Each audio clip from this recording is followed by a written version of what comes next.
The Nintendo Gamecube launched back in September 2001 for Japan, and a couple months later on November the 18th in North America. Unlucky Europeans wouldn't get their hands on it until the following year, but the wait was well worth it for one of the best looking games consoles of all time, of course. The Nintendo Gamecube is a beautiful, compact piece of kit, as we all know. Using the jack of all trades direction of its competitors, the console concentrated on doing just one thing: playing games well. Its striking indigo colour, or grey depending on which version you had, the big chunky A button on the control, the unique little disc and infamous carry handle on the back ultimately worked against it in an era of slick all-in-one game machines. However, it was a powerful little box that played host to a fabulous library of games. This was one of the last time Nintendo put itself in direct competition with Sony and Microsoft in pure spec terms before changing tack when they released the Nintendo Wii. Today we continue our countdown of the top 50 games ever released for the Nintendo Gamecube. This video will focus on positions 30 through 21, all based on user rating. Number 30, Prince of Persia: Sands of Time. User score 8.38 out of 10.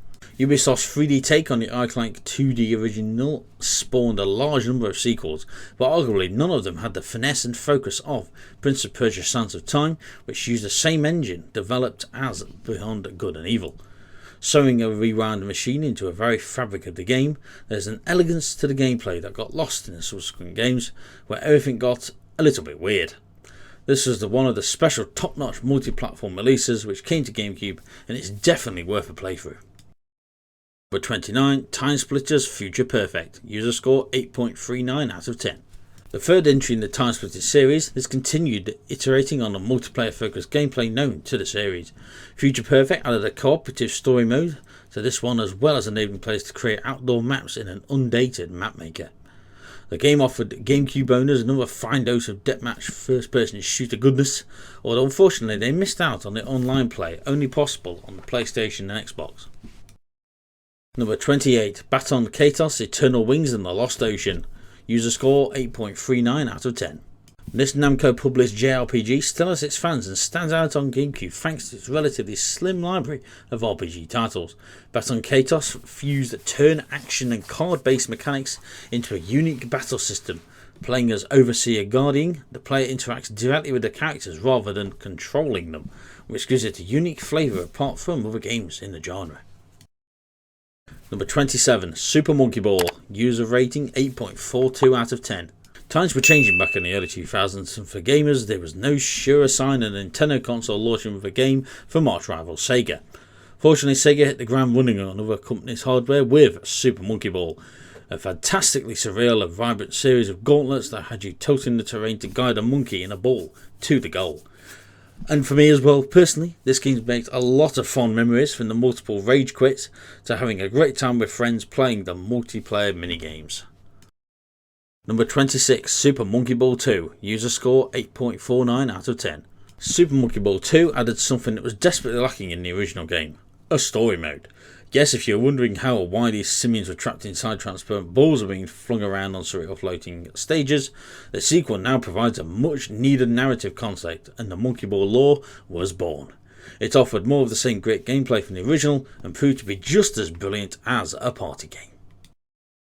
Number 25, Timesplitters 2. User rating 8.56 out of 10. The sequel built on the foundation of the PlayStation original with a more satisfying story, more refinement and generally more of everything. Timesplitters 2 offered a thrillingly familiar feeling multiplayer FPS deathmatch experience, which we'd love to see return in some capacity on more modern systems, especially handheld hybrid ones produced by Nintendo or Steam as recently. Until then, we'll have to do with the Gamecube original, unfortunately.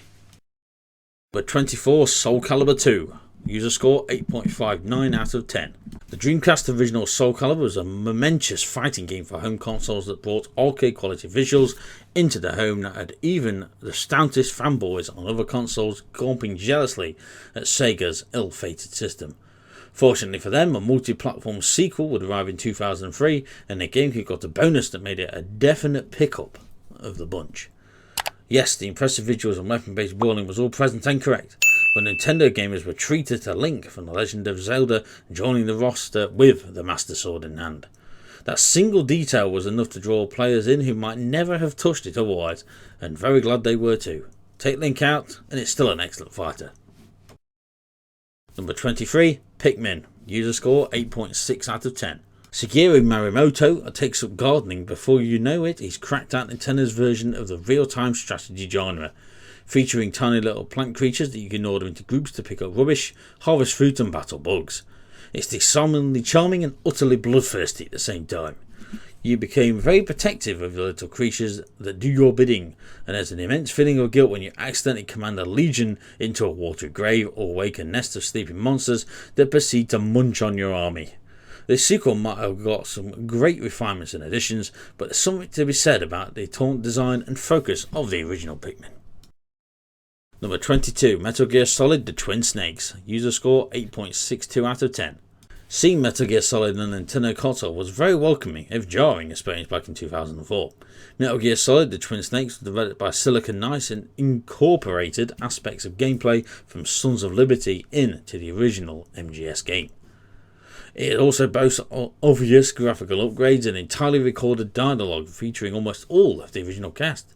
The new additions were generally well received, in order the gameplay additions arguably trivialised some of the gameplay's difficulty. Still, it's a fine version of a classic and well worth adding to your collection.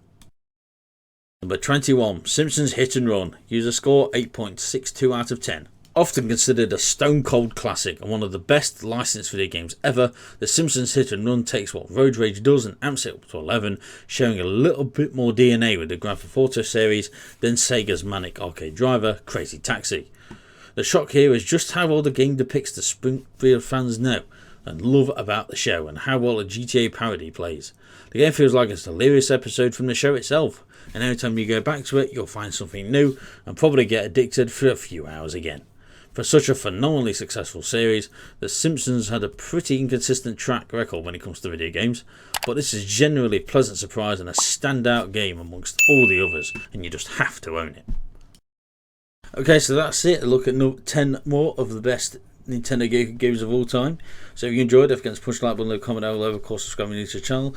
Follow my Twitter and Instagram links down below as always. Of course, we are partnered with TubeBuddy. First link in the description for your YouTube needs, tag types, thumbnails, all that good stuff. So that's something you need help with, like I did, especially on tags. Head down, join TubeBuddy today, and trust me, you want to hear we're going about it. And of course, we're partnered on Chelsea. If you want to hit down below and hit that join button to support myself on the channel and get a huge range of benefits. Be greatly appreciated. Of course, you never have to, but if you don't, you have to subscribe and watch the next video. Okay, thank you so much for watching. I've been Soulcalibur. I shall see you again very soon.